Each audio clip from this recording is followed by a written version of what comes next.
Good evening, mi gente. Good evening, family. This is Ray Collazo, and you're listening and watching to the Found in Translation talk show, the talk show that stacks truth about politics and today's hottest issues. Again, this is your host, Ray Collazo. Thank you so much for joining us on I don't know, it's actually a warmer Thursday night in the Northeast than normal.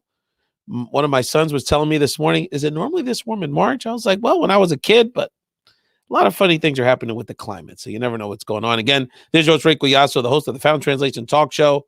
Again, the show that stacks truth about politics in the latest headlines impacting all Americans from a Latino perspective. This is your host, Ray Collazo. Thank you for watching and listening, whether it's live on Facebook, Twitter, YouTube, or as or audio files, as a podcast, anywhere, and I mean anywhere. You can download and subscribe to podcasts. We have a lot of Spotify listeners.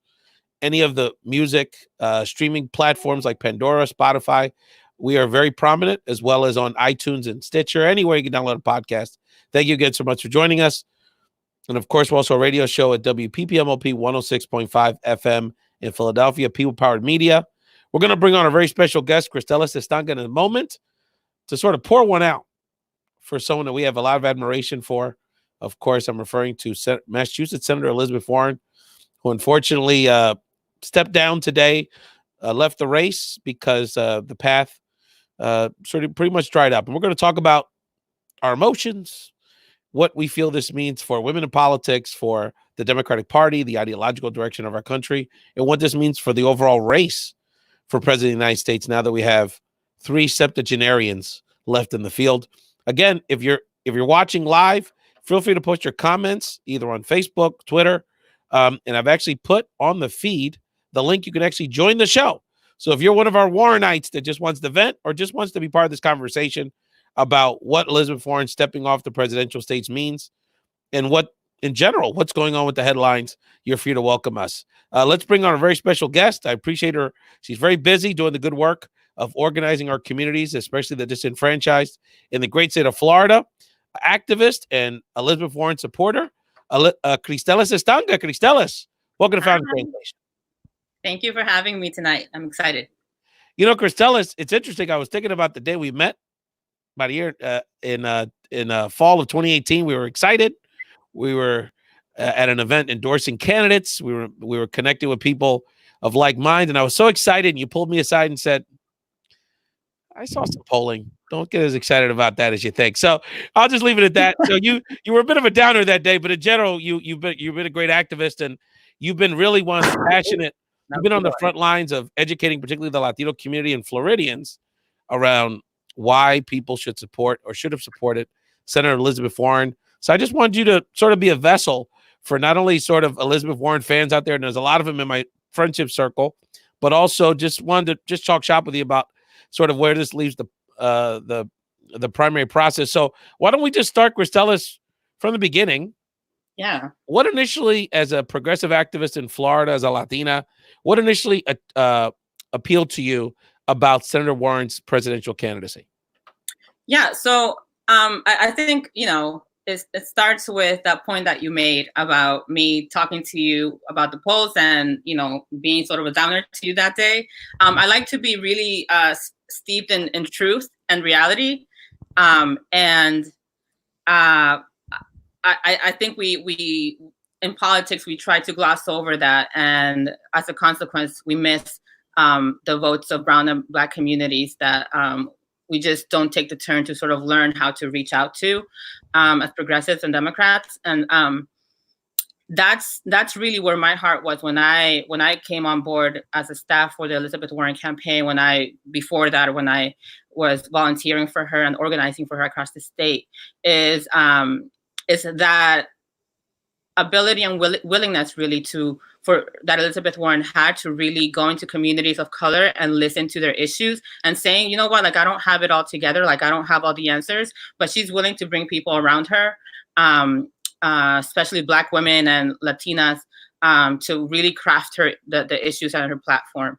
And when I see something like that in a leader, that's what gravitates me towards them. And when I see the choices, and something that somebody in MSNBC talked about today, all of a sudden they're praising, right? Which is what they do. They're praising the campaign after it's done. But when you see a candidate and you see the choices that they make as far as who becomes part of their team, you saw one of the most intersectional teams that I've seen in a whole while, and because of that, that to me gives me it makes me recognize that she's wanting to surround herself with people who are doing the work from the grassroots and really wanting to have a campaign that speaks to the people. So that's what really attracted me. And of course, like all of the amazing plans, and I'm a very systemic sort of like, give me your list and tell me exactly what you're going to do and how it's going to affect my people. And well, I remember we had a meeting in Orlando in December, and that's how that was how you ended your introduction. You said all these issues that Ray's going to talk about today in his team, Elizabeth got a plan for that. So now this brings us to the $100,000 question, the $1 million question. I guess if it was Bloomberg, the $500 million question is right. That then ¿qué pasó? Because what you just said resonates with me, right? Because not only very prepared, experienced, sort of the right temperament and the balance of temperament and preparedness for the time, right? Because we're looking for a fighter, we're looking for someone prepared, we're looking for someone to sort of challenge, push the envelope on progressive values, the coalition, right? Yeah. I've been saying this, sort of tongue in cheek, but in all seriousness on the show for a year, is that if I put all of my friends and activist all of my friends and family in buckets, the people I admire the most collectively are the Warren heads because of, the kind of seriousness and passion and sort of care that they're taking in making these decisions about who they're going to support. And then that was reflected in the team that they put together. People like you, people that we know from all over the country that are part of the Warren team. So then it comes to really two questions. The big question was, why didn't she quite catch the wave that we thought, well, at some point statistically she was in? But then I think, Krístellys, the biggest one that's a mystery to me, and I have some thoughts on it, but I want to hear your perspective, is why she didn't, if we had all these strong women of color that were crafting her message, she was listening to our community throughout the campaign. Yeah. Why didn't our communities, it click? Because it didn't click. And it frustrates me. I wonder, I have some thoughts on it, but I want to get your thoughts, Krístellys, who's someone who was on the front lines of that whole situation. Yes. So, and there's no one answer, or there's no, I don't know if I have it, I don't, but these are my thoughts from what I've seen. And I'll start with a quote that was going around a few months ago within the Warren team is, what happens when all these nerds get together and form a campaign. You have an Elizabeth Warren type campaign. It was very intellectual, and it was good to be intellectual, right? It's good to really think through the issues and the systemic problems that we have, and really dig deep and problem solve around that with the right people. So that's good in of itself. I think where we got a little bit lost, and we saw this with the healthcare plan, right? When we started talking about the healthcare plan, and we didn't really have an answer, or perhaps the answer was too convoluted. That's when the polls started going down. And what I think that speaks to, and a good friend of mine actually sort of shed some light on this. So this is not an original thought of mine. But it makes sense, is that this campaign really spoke to a lot of people who had the time to be intellectual about these issues, which we have to be. She has a lot of support among people who have a higher degree, right? Like postgrads and people who are more of the higher educated folks. And I don't think the plans that were so great and so dense were able to ever get down to people that were not geeks like we were, like we are, and we're not talking politics all the time. And so I think there was a need to simplify that message to get to specifically communities of color. And I'm not saying dumb it down or water it down, but people who are not in our space are constantly moving 2-3 jobs. Krístellys, I'm sure, will be back in a moment. She was making an excellent point. Krístellys, can you hear us? Yes. All right, continue. Yes. Are we good? Yeah. All right. Where did I leave off? We're good. Basically, that it was communicating these intellectual plans was the challenge. So you didn't miss much. Yeah. So that's where I think we did. I talk about the healthcare? Yeah, you started, okay. And that's where we got frozen. Yeah. Right. Okay. So we see this when we started talking about the healthcare plans, and we either didn't have a good enough answer on how to pay for it, or it was too convoluted, it was too complicated, whatever it was. Not anything bad about the plan, but the fact that we couldn't explain it, that's when we saw the polls go down, right? That's exactly when we saw the polls go down. And then to that point, the fact that you were put in a position, you explained it, well, someone could argue, right? Like if pessimistically, she took the bait to explain it. When Bernie Sanders has not been put in the same, right. His feet have not been put in the fire as much, and he's just been whatever. He's just been more obstinate in sort of responding to that bait, if you will. Right. Yeah, and I'm sure because he's been around for a lot longer, so I'm sure he knows how to like go around that question in, I don't know, swifter ways. But there's all these externalities that are happening in the political landscape of her being a woman, of her being asked things that are not asked of any other candidates. But I think at the end of the day, being able to articulate that message in a way that is understood to people who are not political geeks like we are, who are, living day to day, 2 jobs, 3 jobs, trying to make ends meet, to our communities, and it's not dumbing it down, but it's really marketing your message to different target groups, right? Absolutely. No, I mean, and I take my cues a lot from my youngest brother. I have 2 brothers, and my middle brother, similar education backgrounds, 4-year degrees and similar social circles. My other brother got some college, but Teamster, and has worked mostly blue collar jobs and is also a music artist. And he sort of is one of these people that has a great way of just sort of boiling things down to very like logical street sense. And that's one of the things that I've learned from him when I feel like I'm able to communicate things, and he's like, let's bring you down to earth here. And one of the things that's frustrating, and I know y'all have thought about this and we've lost some sleep over it, I'm sure, is that Senator Warren's side, that should have been the lead, that should have been more in front her story than the plans. Yeah. Because then when you get into the details, and particularly I think strategically, and I know healthcare is incredibly important, and God, I mean, this is what we've done to medicate. I mean, how much have we worked on this, right? But that, the fact that she was also sort of essentially trying to clean up or fashion a version of Bernie Sanders' lead message, I think also put her in a position that didn't put her at her strength, or she could be the focus of the debate. She was sort of playing off him a little bit. So what are your thoughts around what lessons does this teach us around telling those stories? Because on one level, we want to be substantive, and that's always kind of the struggle with women in politics, or women in the career field, especially women of color. Like, you got to be 3 times better. You got to have your stuff together. Yeah. And I think part of the frustration we see is that Vice President Biden, which obviously has a career, credentials, basically had 3 good days in a year, and now all of a sudden he's the heavy favorite at this point. So, what are your thoughts around what this teaches activists and progressives around just kind of getting to it in a way that connects emotionally, and just telling the story about this vision? Because it obviously works sometimes, and Elizabeth Warren, if you look at it statistically, cut into Bernie Sanders' base about a third or so.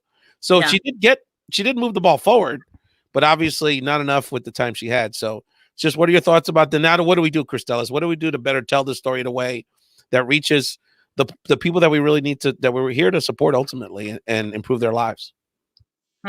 That's the question. Am I still on?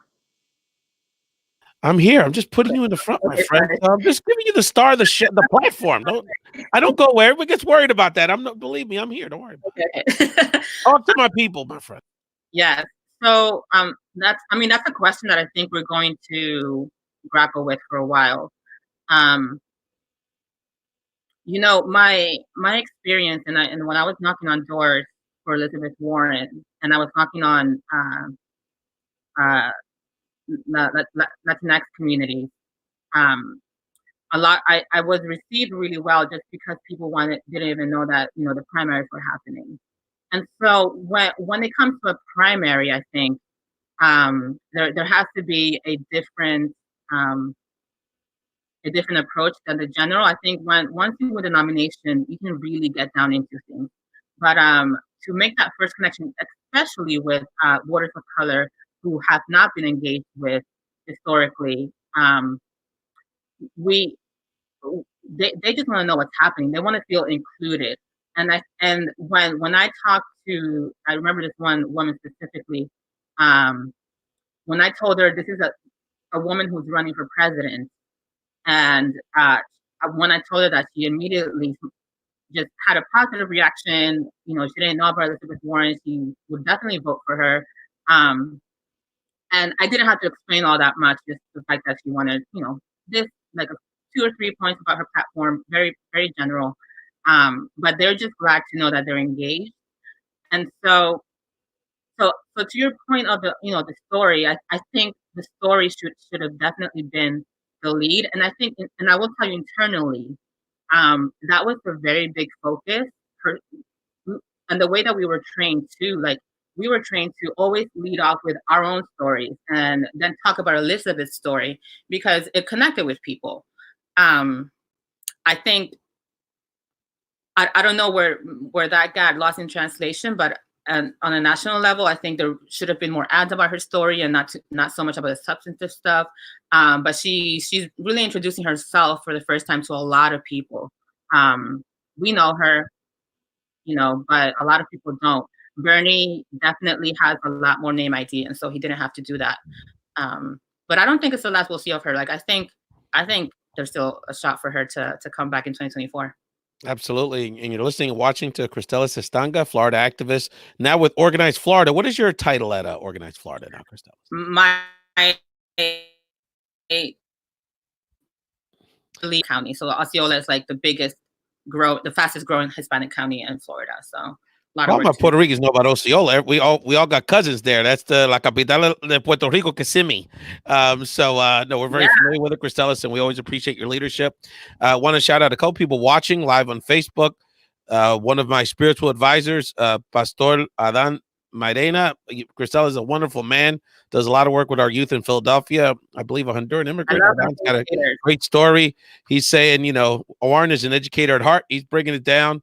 And my cousin, Vanessa Gigliotti, Boricua with a very Italian name. Vanessa is a cancer warrior, Krístellys, has defeated colon cancer in her life and has dedicated her life to supporting, obviously, Medicare for all and healthcare for all. So good to see my prima here supporting. Krístellys, let's just talk for a second about what happened Tuesday. It's clear since, for the last 5-6 business days that somebody got the memo in the Democratic establishment. And, you could call it conspiracy. You could call it just good organizing, coalescing, unifying, hating. But basically, the black voters in South Carolina seem to signal not only to black voters throughout the South and to some degree throughout the country, but also to voters that were either already that either gave them more consumer confidence to go to Biden, coalesce behind Biden, and then once Buttigieg and the others stepped aside, there seemed to be a coalescing and kind of as much around a fear of what a progressive candidate like Bernie Sanders or Warren would mean for the party, whether it's viability or, I believe, from the establishment perspective, what if they won? But also, just sort of like a comfy level. Biden's like comfy shoes, whether it's people of color or just people that, Obama nostalgia for the Obama era, or a nostalgia for the way politics used to be, where Democrats or Republicans would go get a beer, after work in the chambers in Washington. So, Krístellys, I know a lot of progressives, even more so the Warren support crowd, are kind of feeling a lot of emotions around this and just trying to figure out, do we belong in this party? Are we listened to? Obviously, the Latino community in particular, particularly younger Latinos who are very engaged in the Sanders campaign, feeling, sort of questioning what just happened here the last week. So, even though you're still a young person, you've been in the game for a minute. And this is so share with us how you're feeling and what, as progressives, we should be thinking about the next steps. Obviously, Bernie's still in the game.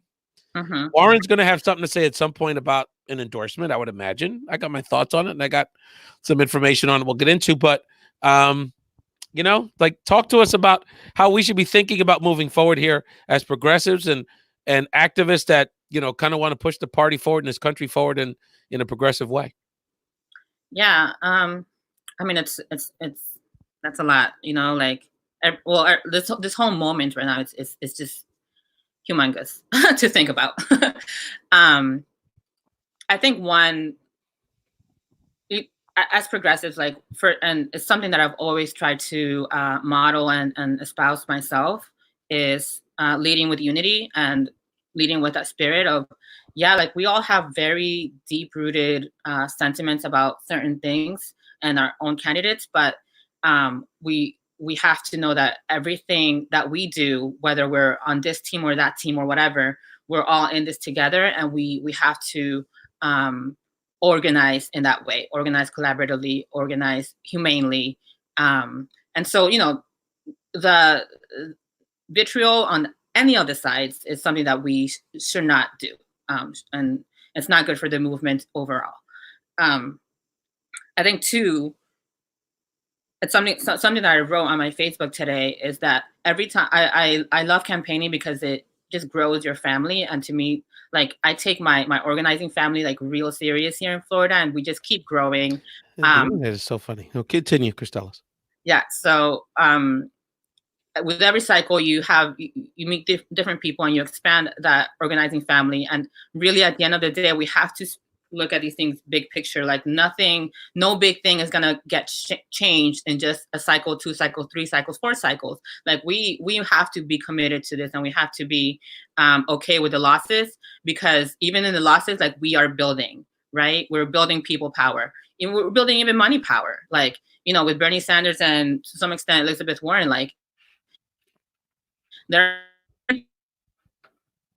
and there's a progressive movement that can be funded effectively with enough people on board. So there is enough people power, and I think money power, to take on the establishment. And by this, I mean the corporate establishment that is existing on both sides of the political spectrum.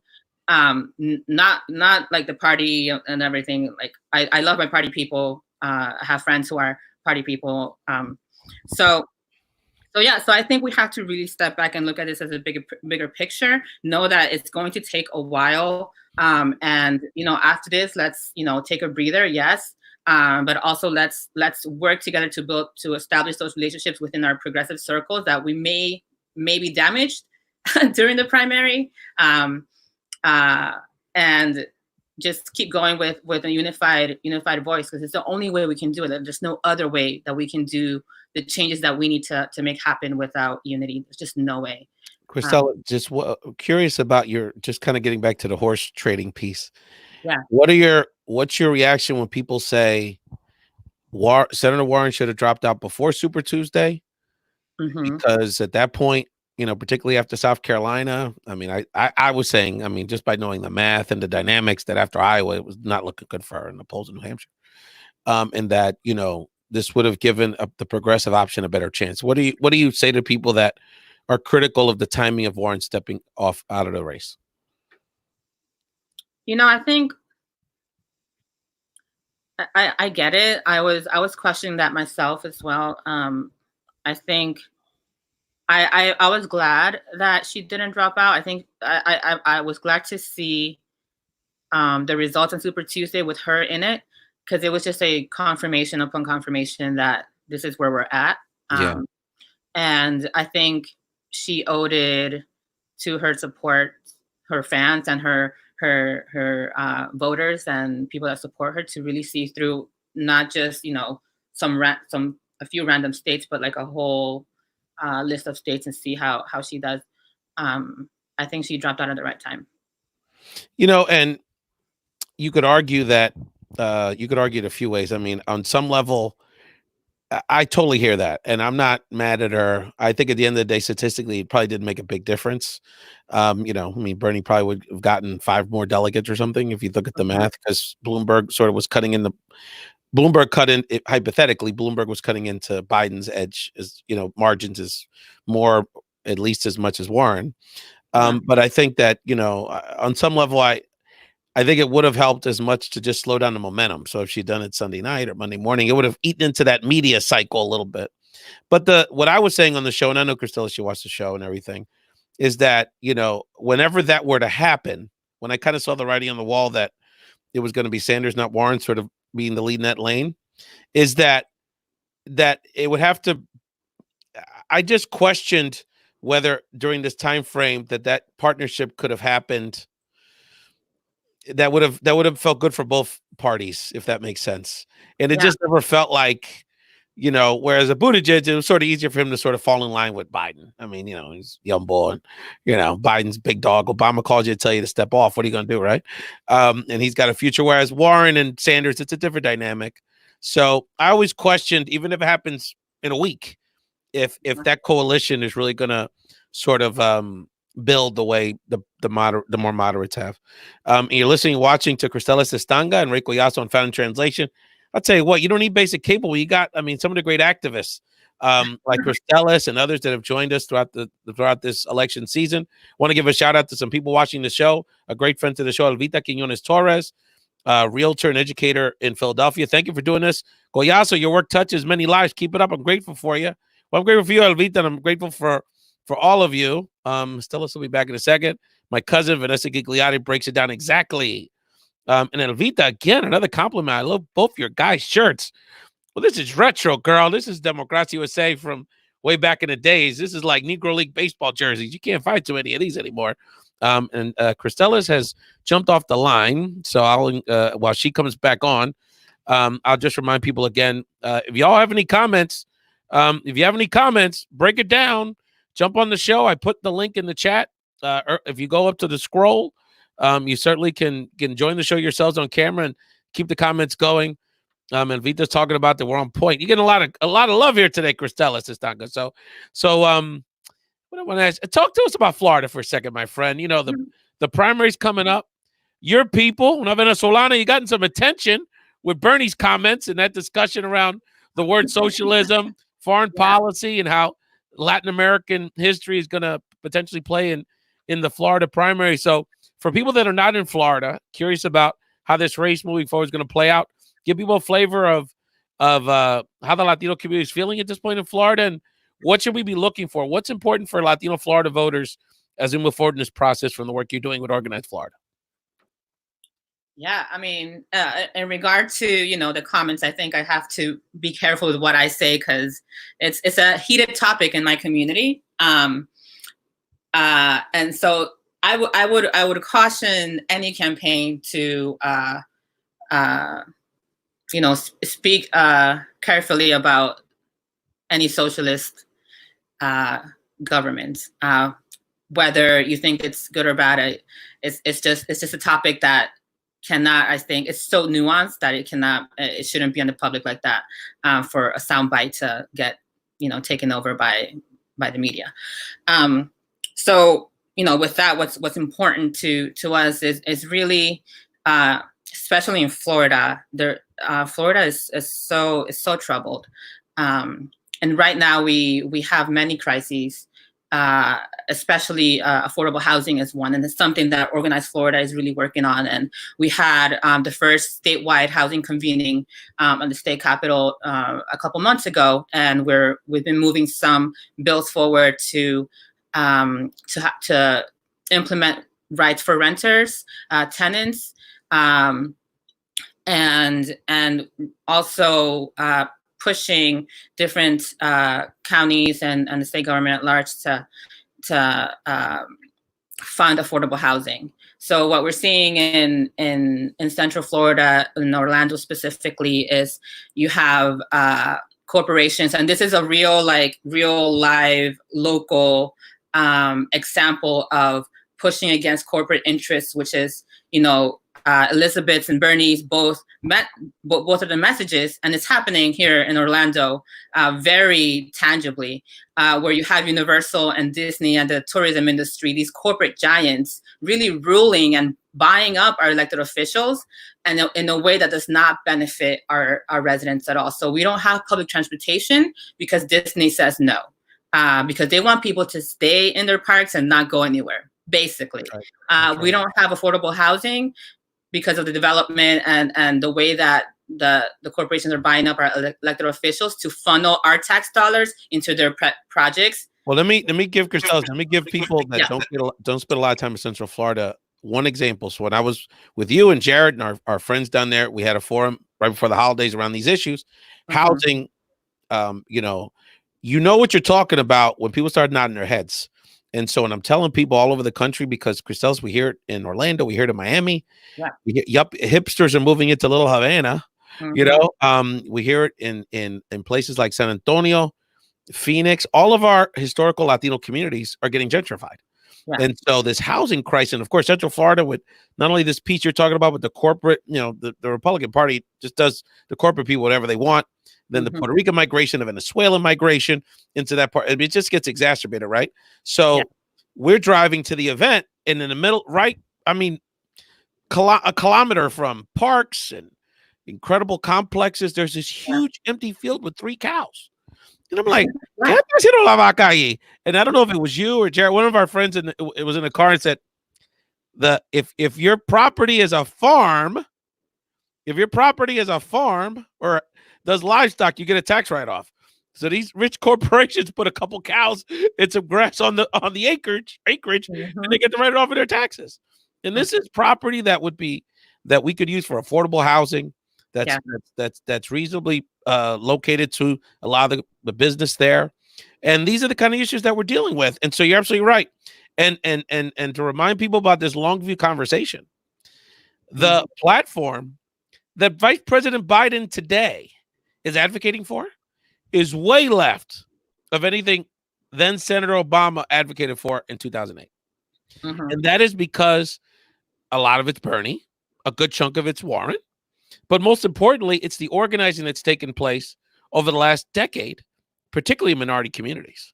And so just thinking about, you know, the organized Floridas around the country, you know, this collective, I mean, Arizona is in play because of the organizing that came out in Arizona, that came out of the immigrant rights anti-Arpaio movement, that now is transitioned into civic engagement organizing, which is now transitioned into electoral power and electoral movement. Now we have places like Texas and Arizona where state legislatures could flip potentially the cycle. A lot of that with young Latina leaders that are running for office. So that's, you know, thinking about what I've seen, and you and I have seen over the last 10 years in Florida and throughout the country, we are making progress, but I'm telling you, youngins, just hang in there because it is a long-term game. There's no question about it. Your thoughts, Krístellys? Yeah, I mean, the state legislature piece is so important. Somebody, you know, people who know politics know that a lot more you have to pay attention to local and state politics a lot more than presidential politics, in my opinion. Like, there are so many things that happen at a statewide level that affect us a lot more than what's happening nationally. And I think a good president, a good Democratic president will know to invest time, and a National Democratic Party should, and they are. But I think the president has a pulpit where they can talk to the whole country about the importance of state legislature, the importance of civic engagement at a local level, at a state level. That our engagement does not stop at every 4 years and the month of November. Because all those policies that are being created in Tallahassee are so dangerous for our communities, and they're already affecting our communities very negatively. Our council people, our county commissions is just so it is so imperative that we pay attention to those, even more so than presidential cycles. The only Latino that I know that's a bigger fan of Warren, Krístellys, a very good friend of mine. I haven't seen him in so long. I miss him. Mauricio Mena from LA. He's a Hollywood writer. He writes screenplays and TV shows Mm. and stuff. Mauricio Mena says, "Preach, girl." He's very big. He's fanboying, my friend. He's fanboying. So Elvita Quiñones breaks it down about the housing piece, which again, and we have to figure out a better way to get it out of the polling, because we don't extract that from polling from Latinos. But this housing piece is unbelievable. Oh my God, I need a video clip of how you mentioned all of our Latino communities are getting gentrified. We need to teach Latinos and supporters about this. Our safe spaces, Latino neighborhoods are being compromised. We need to educate the people so they know and connect accordingly. That's from Elvita Quiñones Torres, educator and activist and businesswoman from Philadelphia. My cousin Vanessa from the Bronx, the Boogie Down, breaks it down. Agreed. You also enact policies easier locally versus nationally. So thinking about strategic organizing and the idea that you want to get wins, right? Things that are ambitious but achievable to build your organizing platform. Krístellys, if you had the opportunity to have a conversation with Vice President Biden right now, and I'm thinking about it from two perspectives. One is not one of the questions you sent me. That's not, but that's hey, it's hey, that's why it's found in translation. Is that I think we're kind of concerned on two levels. Obviously, from a progressive perspective, we're concerned for obvious reasons, and then from a Latino perspective, and I'll share this part of it. And I'll go first. It'll make it easier. If Vice President Biden, I'm concerned about how your campaign will work with Latinos moving forward, because what has happened is that the strategy, which look on some level it's working for him, right? Was to basically rely and count on the Black community, particularly Black Southern voters, that tend to be more moderate. All the factors we've talked about except for the show. Is that sort of for whatever reason not wanting to jump off the diving board for a more progressive option and settle on Biden. On the other side of it, we see partially because of strategy, partially because of policy, partially because of activity, and engagement. Senator Sanders having, if not overwhelming support, very strong support in the Latino community, but particularly with younger Latinos in the Southwest. And I want to give a shout out to our homeboy Julio Varela from Latino Rebels, that commented that if you look at the map from Super Tuesday, Senator Sanders won, if not almost every border county in Texas and California, overwhelmingly. So we're talking about the Latinos that are on the front lines of these issues, right? So our concern, and I know Krístellys, you're like me, you're talking to friends in Florida, friends all over the country. We're DMing each other, we're texting each other, we're reaching out to each other because we are concerned that Vice President Biden's gonna be like, what do I need Latinos for? Like, if you look at if you look at the chessboard now, there's only really two major Latino communities still left. Well, three: New Mexico, Arizona, Florida. For obvious reasons, he has a big advantage in Florida at this point. Let's keep it real. And our concern is that does he put a Black person on the ticket and promise the Black community a Supreme Court justice, and we sort of move on with a milquetoast agenda? Because what our Latino community, especially our young people, are responding to is not just, the old funky, the old man. Look, the guy they're supporting is older. The issue is, you were the vice president for Obama. That's nice. But guess what? Your boss was the deporter in chief. Your boss didn't do anything to move the ball on income inequality for young people. Your boss put the Promesa bill board in place for Puerto Rico to even choke the debt and the leadership of the island even further. So with all due respect, and not to say, we're here to pile on Obama, but the reality is those are the facts. So what are we going to get in a real way, for real, from a potential Biden presidency? Forget him as a candidate. So that's my message to him. So if I had that conversation with him, so jump in. You want to jump in on Sanders or elaborate on that? Because that to me is the conversation we need to have now, because I'm not quitting on Bernie. Well, this is both of them have to be held accountable in the same way. Yes, this is a conversation that I would have with Biden if I could. Is what I've gone through. I went through an exercise for work for an event that we had a few weeks ago, of going through every Democratic candidate's platform on the major issues that our organization is about. One of them is affordable housing. I went through all of the platforms and I saw what they were about. The only person who did not have a comprehensive affordable housing plan was Biden. And it was really, really telling to me. And I did not expect that. I just didn't expect that. And that's not to give him any crap or anything, but that's just a reality. It hasn't been found. So going forward, Biden needs to have an affordable housing plan, because this really speaks to the Puerto Ricans, the Venezuelans that are coming here, all the Latino families, the Black communities, everybody who is being affected by gentrification, which is, of course, communities of color. So, and especially in Florida, where the housing is just going up and up and up. And again, all across, like, you have to say something on affordable housing. Like, there's no, reason why you shouldn't. And another is, we really have to, I think presidential candidates, some have been taking the Hispanic vote for granted. Of course they have.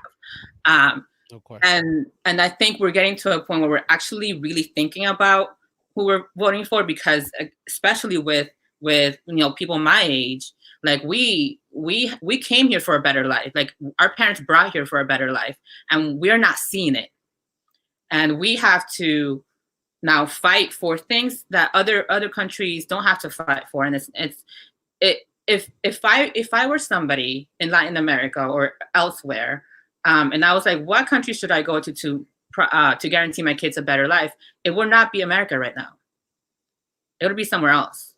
And there are reasons for that. So we have to speak to those concerns. And those are, immigration policies, housing, healthcare, the wage issue. Like, that is just bread and butter issues for our communities. And another thing is the Puerto Rican. I mean, if you're going to look at Florida, you cannot discount the Puerto Rican vote. And speaking to that, I'm afraid that it happened in the last gubernatorial race in 2018. More Hispanics voted for the Republicans. Why? Because they were on the radios, they were on newspapers, they were on all these media that Hispanics listen to and watch. And Senator Nelson was so bad engaging Latinos. Yeah, and look, Scott's policies suck when it comes to Latinos, unless you're elite, or unless you're one of the elite. I mean, with all due respect, Cuban Americans, I guess, get access to business and stuff. I mean, except those elite Republican leaders, But when polls happen, he was there. When Puerto Rico stuff happens, he goes to Puerto Rico. Like, the basic things. Yeah. But if you compare that to zero, which is what Nelson did essentially, that's what we get. Yeah, and we have enough people power in Florida of Hispanics to really put pressure on presidential candidates. We're not using it right.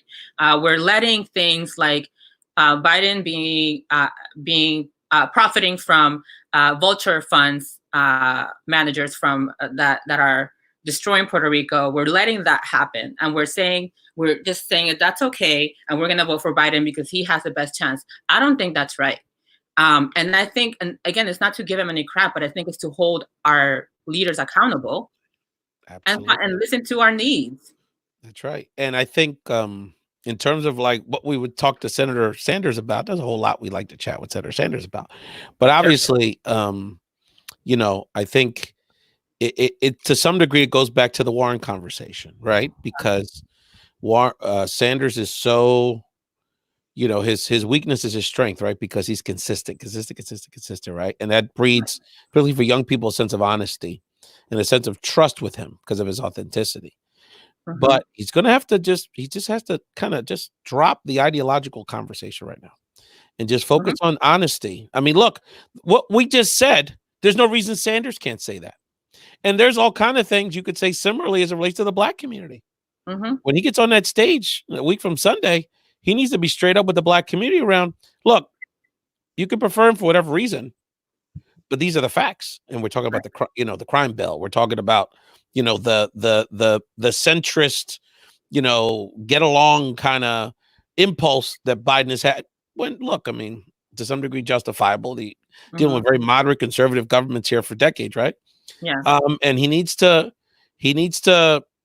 he needs to be real with people around those issues and really call the question, why are you supporting this guy, particularly in the minority community? Why? Because all the surrogates are telling you to? Yeah. Because of Obama? Obama loved him so much, he still hasn't endorsed him publicly. Yeah. I mean, let's just be honest about it. And I say it on the show, but let's keep it real. Obama put a lot of chips on the roulette wheel, my friends. He put a chip for Beto. He put a chip for Kamala. He put a couple chips for Buttigieg, because I've talked about it extensively on the show. His whole team were Obama people. So, you know, if Obama didn't feel super confident about him and now has helped coalesce a última hora, there's no reason why we shouldn't. And Sanders needs to be that honest and raw at that debate, because that might be his last shot. Any thoughts for Sanders, my friend? Yeah, I mean, strategically speaking, it's a two-person race now, right? It's going to be Biden or Bernie. And Bernie ran last time. It'll probably his last time running for president, I would think. I don't know. But strategically speaking, he's gotten to a point where he can really deliver some blows, as it were. And he really should. He really should, if he, in a way that keeps Biden accountable, in a way that speaks truth to the issues, not in a way that's divisive and all these things. I don't think he's been that way, although people say he has. But really nitpick a bit more. Let's really study these issues. And I think that's on stage. Backstage, I will give so much credit to Chuck Rocha and his people. I think he's really done a great job at doing the Latino engagement and outreach. I mean, it shows, right? To a point where anytime Bernie Sanders now is asked about what happened to the Black vote, he kind of pivots to, hey, but we got the brown vote.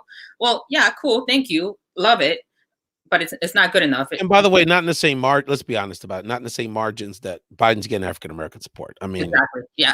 Biden was, especially in Texas and even to some degree in California, was competitive with Latinos. He got about a quarter of the vote, and Bernie's getting between 35 and 45. So it's not a blowout. It very much is kind of the demographics of the Latino community. You kind of have like the more established, more moderate Democratic Latinos, our parents' generation of Democrats, and maybe me as I get older, people that were more traditional Democrats. And now we have this young woke generation that, they're progressive before they're Democratic.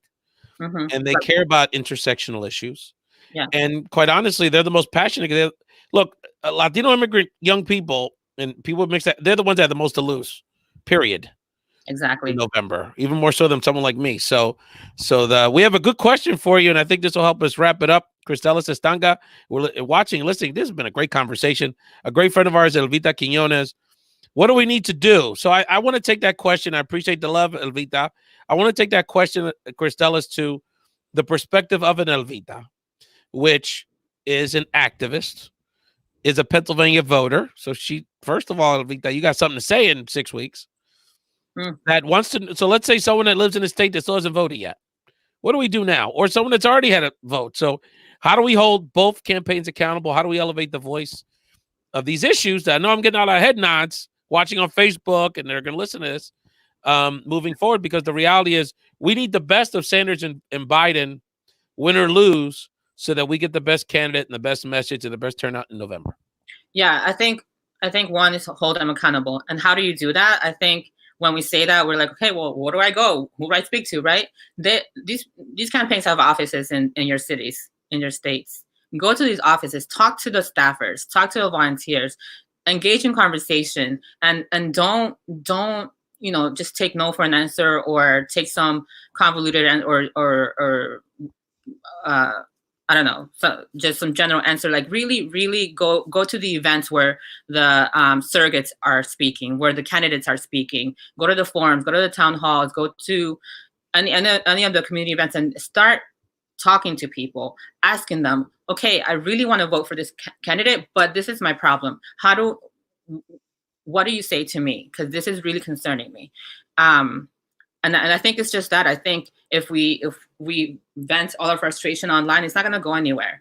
But really be present and be visible and loud. It's the only way we've ever done things in this country, to be there to infiltrate spaces in a way that's a little bit disruptive, but for the greater good. So go find your campaign office, get in there, start talking to people, go to the events, ask questions, and hold people accountable. Unless you're looking for Biden, he doesn't even have campaign offices. He just wins elections. It's unbelievable to me. But Mauricio Mena breaks it down, my LA homie. I wonder, Mauricio, if you voted early or voted by mail. He's an LA guy now, but a proud Bronx guy originally, and they need to drag all their friends to the voting booth. Yeah. That's our power.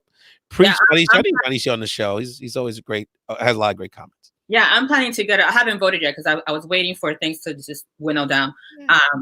But I want to get a group of my friends and a group of our members in Organized Florida to just go and vote together and, post those photos on social media, have that social pressure be there. Yeah, and I wanna shout out Vanessa Maria Graber and her group at Philly Boricuas in Philadelphia. It's a group of Puerto Ricans here locally, Krístellys, that are having community conversations around sort of connecting what's happening in Puerto Rico to these larger political dynamics and sort of why we advocate for progressive values in our community, sort of connecting the dots for people. So I think people, like you said, they just have to take a step. Look, I know, we have to get out there and talk to people, but that's part of this is why I do this. Because I'm like, how can I connect with people around the country in a way we can just get the information out? And so, we had, and to this point, I wish we had 20 more of these shows, honestly, because we had Congressman Ro Khanna on the show Tuesday. Part of the reason was there aren't too many shows like this, where people of color can just have these conversations and just get the information out. Look, and we're going to have a show because I know I have a few conservative Latino friends who are like, hey, our perspective, it's not about hating on one perspective. It's about getting the facts out. And just, how most Latinos don't know. It's so interesting that this Medicaid expansion piece in Florida and this housing stuff is resonating on the chat because most people don't know of that issue, don't know those dynamics and how we can actually make a difference on those things and how this stuff is getting engineered to really squeeze us in places like Florida and Texas. Krístellys Estanga, why weren't you on the show before? We're just so busy. You became Warren. You were in Boston. You were living, you live in large. You're doing some great work. We're Organized Florida. Before I let you go, let people know where we have your Twitter handle there, so you can follow Krístellys at Krístellys on social media. But anything else you'd like to share with our Found in Translation community? To your point, we need to infiltrate physical spaces and also infiltrate the airwaves because that's a huge communication tool or medium for our communities. And so more shows like this, more podcasts, more radio shows, more radio ads. Yes. We need all of that. And get in touch with me at Krístellys. You can find one and just add me, connect with me. I use my social media as a way to engage and encourage people to get engaged in the process. We're all facing these issues locally and statewide in the same sort of way. Let's connect together and we have to really build that people power, and that's what it's about. Absolutely. Krístellys Estanga, thank you so much for joining the show. And I want to give a special shout out, not only for your leadership, but a special shout out to all my Venezolanos out there. I really, when you go to Orlando, people say, the Puerto Ricans, but I'm like, 2/3 of the people I run into are Venezuelans. Such a robust part of our country, particularly in Florida, but throughout the country. Shout out to our homie, Fernando, who's the head of our local Casa Venezuela chapter here in Philadelphia, a very organized community. Obviously, as a Puerto Rican, a lot of cultural ties between baseball, salsa, and we're very much brothers and sisters from the Caribbean, and we want to do whatever we can to continue to advocate for TPS, so that our Venezuelan refugees can be properly settled into our country, address the ongoing issues happening in the country, the ongoing migrations not only happening in the United States but all over the Latin America. There's Venezolanos being displaced. I just saw Krístellys online, a podcast of Venezuelans in Australia who are just trying to get the word out and provide support for Venezuelans that are going to the Pacific Rim looking for safe havens. So, there's a lot going on with our brothers and sisters there. And I definitely want to connect you at some point to figure out how do we have those conversations about what's happening in Venezuela in a way because it's hard, because you're really translating political speak and languages, cultures between countries. And I think a lot of younger progressives in the United States, well-intentioned, just don't understand some of those dynamics. And I think there's a way we can kind of bridge. For sure. There's a lot of people that I know that could speak very well to that. Here, So yeah. we're gonna so I'm gonna lean on you to sort of make sure we figure out a way to do that that's respectful and informative for people in our community. Krístellys Estanga, thank you so much for joining Found Translation. It will definitely not be the last time in 2020, my friend. Let me tell you. Yay! I enjoyed it. Thank Thank you. you so much, Krístelly. And that was Krístellys Estanga on Found Translation. Krístelly's fantastic. And I did have a couple before we let y'all go, and I really appreciate my friend Scarlett Bineta jumping on, a great supporter, patron of the show. I really appreciate Vita, Mauricio, Vanessa, Adan, for checking out the show. I had a couple quick announcements before I let y'all go. The first thing is I got a little gossip for y'all. I got two bits of gossip. So I got to break it down. See, the thing is what I like to tell y'all. What I tell y'all, I got information. And it would be greedy of me if I didn't share the information. So the information I got is, and I didn't want to put Krístellys on the spot, is that la razón that Elizabeth Warren didn't endorse Bernie and didn't endorse him yet before the election, after Super Tuesday, is that she's been basically negotiating, trying to get Biden to commit to certain things for her endorsement. Now, part of that is, seeing the writing on the wall. Obviously, at this point, Biden's a big favorite to win this nomination. Part of it, I think, you could argue could be the, la química entre Bernie and Elizabeth. And part of it is politics. Hey, if you can leverage this endorsement that potentially could put him over the top, why wouldn't you? So that's something to keep an eye on. There's reasons she hasn't endorsed him yet. And a name that I heard that I couldn't believe it when I heard it. But again, I give y'all information.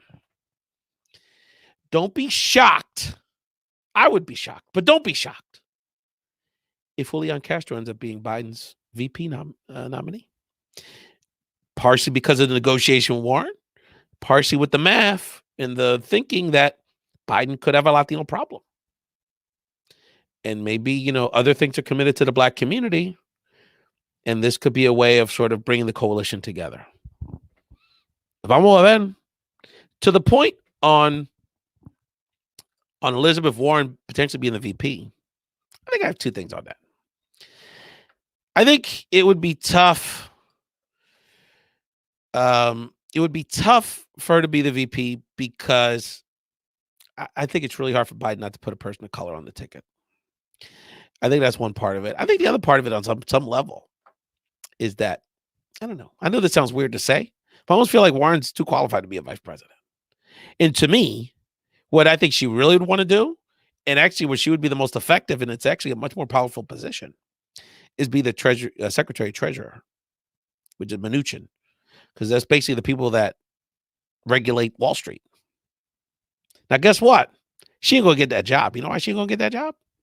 Because Wall Street and those Democratic donors on Wall Street that are liberal, they believe in civil rights, but they don't want nobody messing with their money for real. So I don't see it. That's why she didn't get the CBP job back in the days, if y'all remember. So those are the dynamics that I'm hearing. Again, I hear things, and I'm here to give y'all what you want. So I'm giving you information. The other thing, just collazo bochinche stuff. Blame it on coronavirus. So I get a call again. Y'all are part of this journey with me. This is as much a personal journey and a spiritual journey as anything else. And, as I say, I do my Kevin Hart. I'm going to get there and y'all going to come with me, all of y'all, for real. That's how I feel about it. This is much about our community and our people moving forward as me and my thing.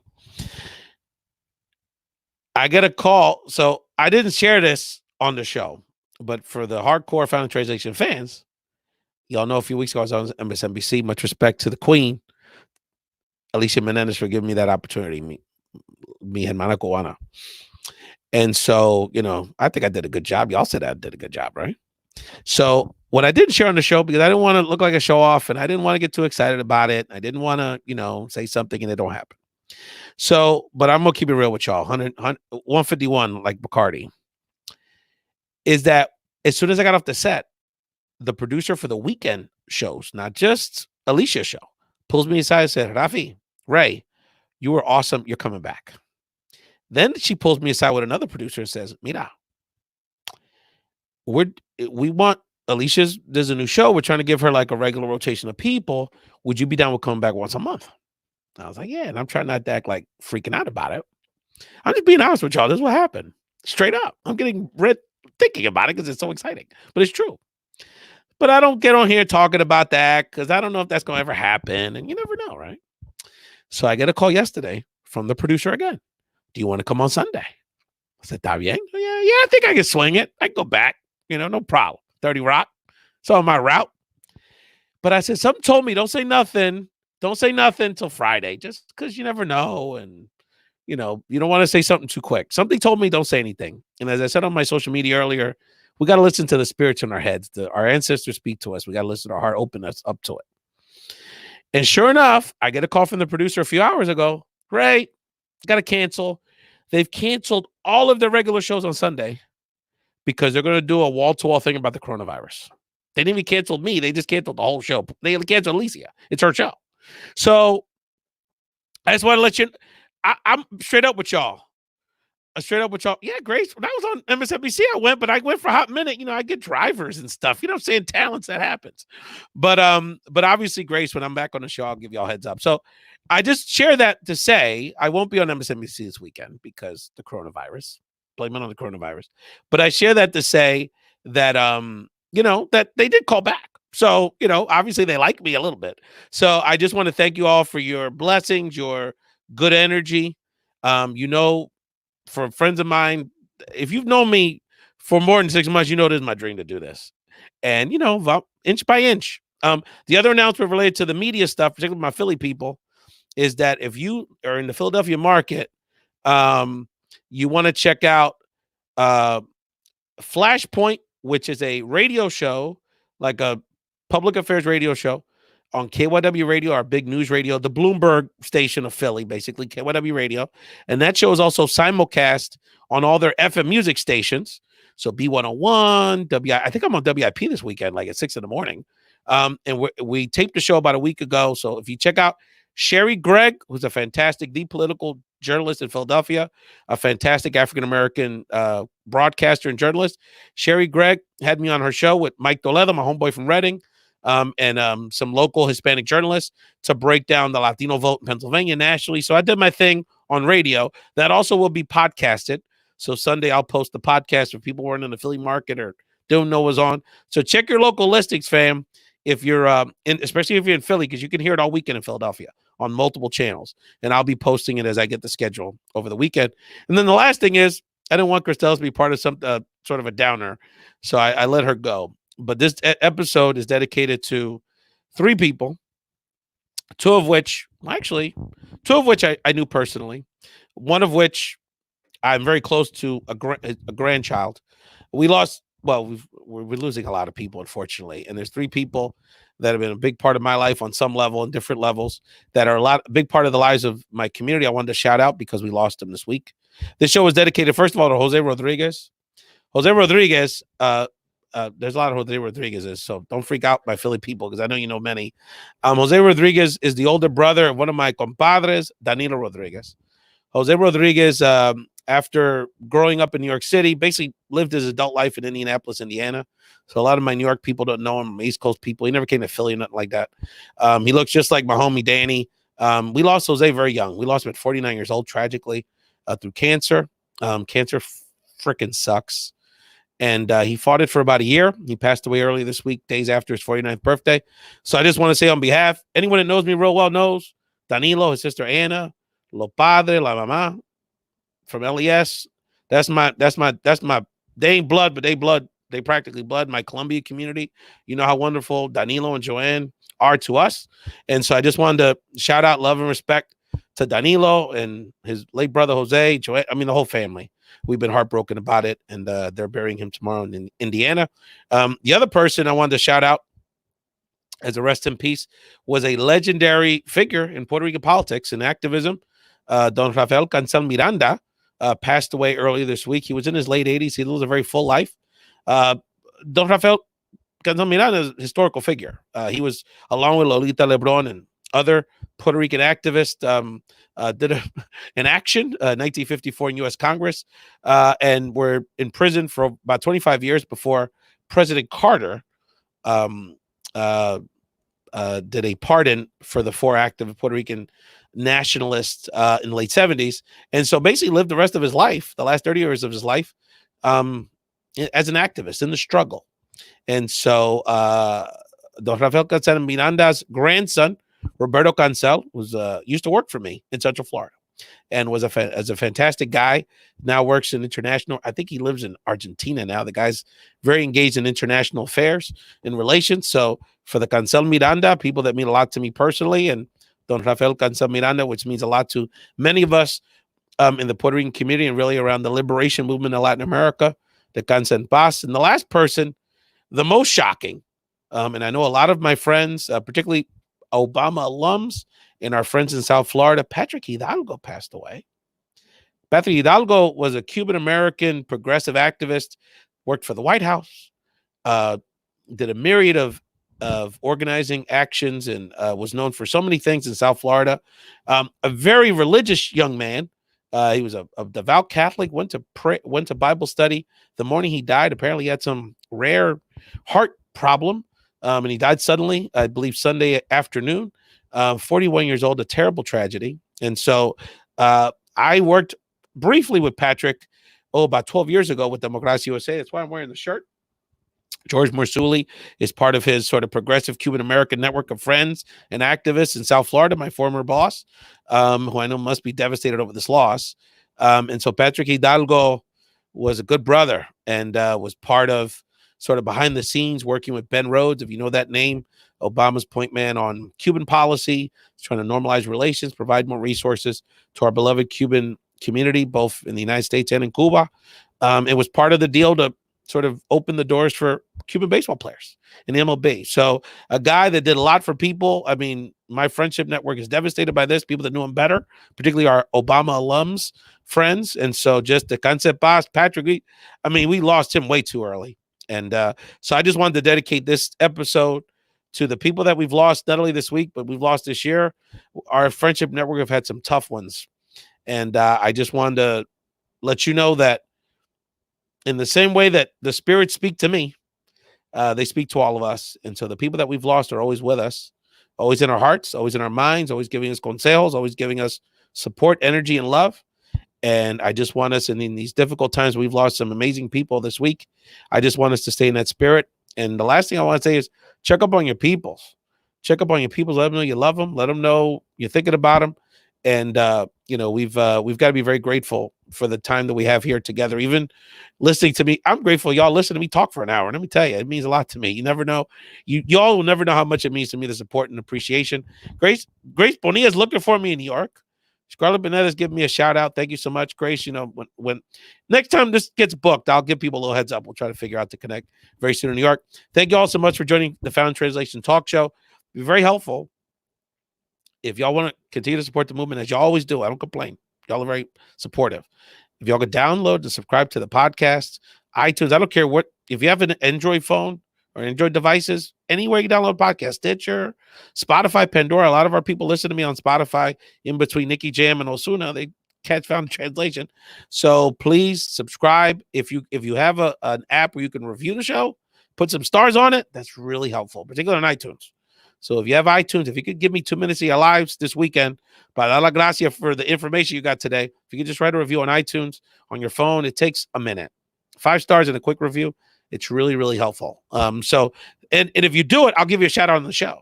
A little incentive for you. Thank you so much for joining the Found Translation Talk Show at Ray Collazo. Continue to support the movement.